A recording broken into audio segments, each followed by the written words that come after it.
सनातनियों को प्रणाम। श्राद्ध पक्ष समापन की ओर है। कल सर्व पितृअमावस्या हो रही है और कल समस्त पितृगण जो है वो भूमंडल को छोड़ करके अपने दिव्य पितृलोक को चले जाएंगे और शारदीय नवरात्रे आरंभ होने जा रहे हैं। शारदीय नवरात्रे मुख्यतः दो प्रकार के नवरात्रे आप सब जानते हैं। वैसे तो प्रत्येक माह के जो शुक्ल पक्ष की प्रतिपदा से लेकर के नवमी होती है वहाँ तक वह नवरात्रे ही होते हैं और प्रत्येक माह आप किसी ने अपने इष्ट आराध्य देव की आराधना कर सकते हैं। मुख्य रूप से जो शारदीय और वसंतिक नवरात्रे हैं उनमें से शारदीय नवरात्रे आरंभ होने जा रहे हैं। इसमें भगवती की उपासना की जाती है मुख्य रूप से। इस बार जो स्थापना का समय है वह प्रातः ब्रह्म मुहूर्त में ही आ रहा है। सुबह स्नान आदि क्रियाओं से निवृत्त होकर के 5 बजे से लेकर के 7:47 तक पहला समय है नवरात्रि स्थापन का। अच्छा, ये जो समय मैं आपको बता रहा हूँ इस समय में आप पूजा आरंभ करके अगले वाले टाइम में भी आप लगातार पूजा कर सकते हैं। ऐसा नहीं है कि 7:47 से पूर्व पूजा समाप्त हो जानी चाहिए। इस पीरियड के अंदर पूजा आरंभ करने का समय बताया जा रहा है और अगर कोई व्यक्ति विद्वान ब्राह्मण के द्वारा या पंडित जी के द्वारा पूजा न करवा पा रहा हो, क्योंकि प्रत्येक व्यक्ति की इतनी सामर्थ्य नहीं होती है, उनकी भावनाएं होती है, लेकिन वो नई पंडित जी को हायर कर सकते हैं।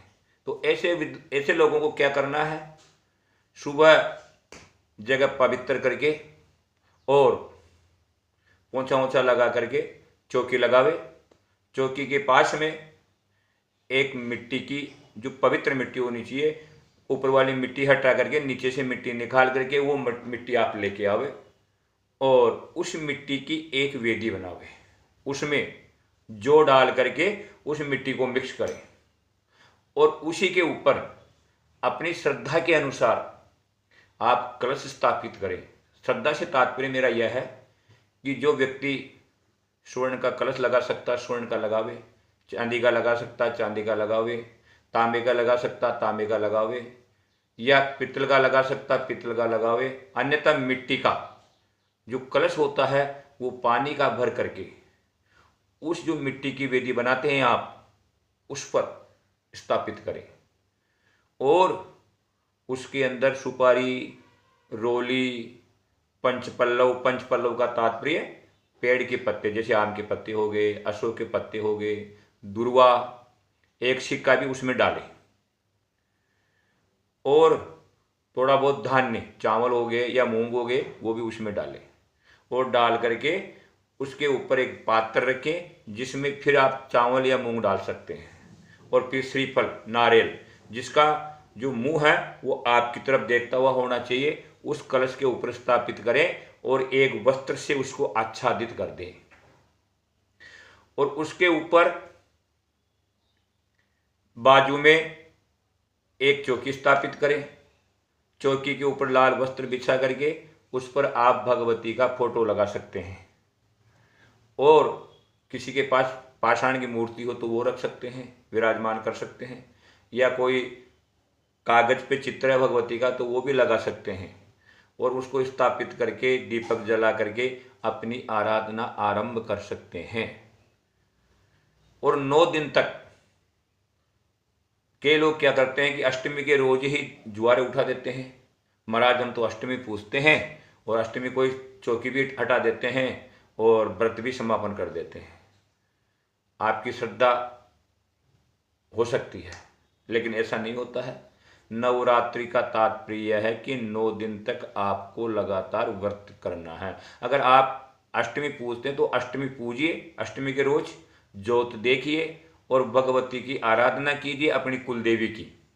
लेकिन जो चौकी आपने स्थापित की है, जो कलश आपने स्थापित किया है, वो 9 दिन तक रहेगा और 9 दिन तक रहने के बाद ही उसको आप 9 दिन के व्रत अपनी उपासना पूरी करके फिर उसको हटा सकते हैं, उसका विसर्जन कर सकते हैं।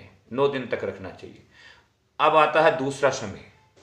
अगर कोई व्यक्ति इस समय में नहीं स्थापित कर पाता है तो उसके लिए जो श्रेष्ठ समय रहेगा वो 9:18 से 10:49 ये शुभ का समय रहेगा। इस समय भी आप अपनी घट स्थापना या भगवती की चौकी लगा करके भगवती को विराजमान करके अपनी पूजा आरंभ कर सकते हैं।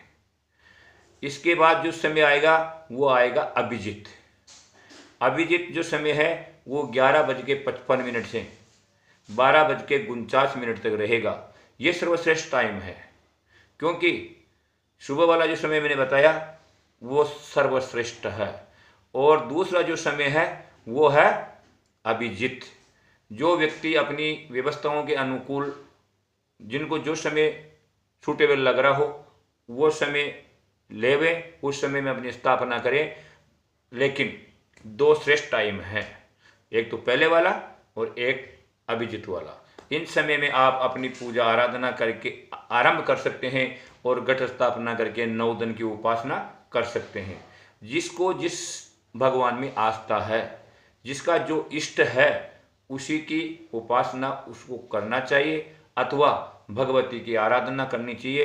क्योंकि जो भगवती है वो सर्व जगतमयी है और ऐसा बताया गया है कि प्रत्येक स्त्री के स्वरूप में भगवती का ही स्वरूप विद्यमान रहता है और इन अनेक स्त्रियों के माध्यम से ही वो जगत के नाना प्रकार के भोगों का भोग भोगती है।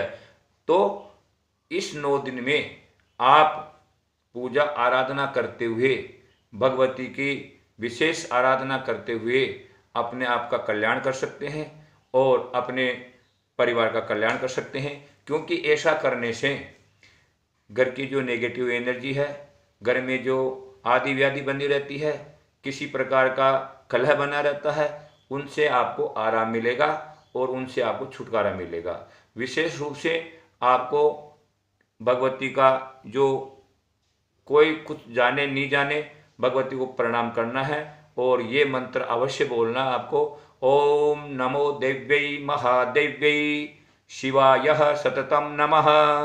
नमः प्रकृते भद्राय नियतः प्रणतास्मताम्। ऐसे बोल करके भगवती को प्रणाम कर ले तो भगवती सब कुछ आपका पूजा आराधना स्वीकार कर लेगी और आपका कल्याण करेगी। जय राधे, जय गोविंद।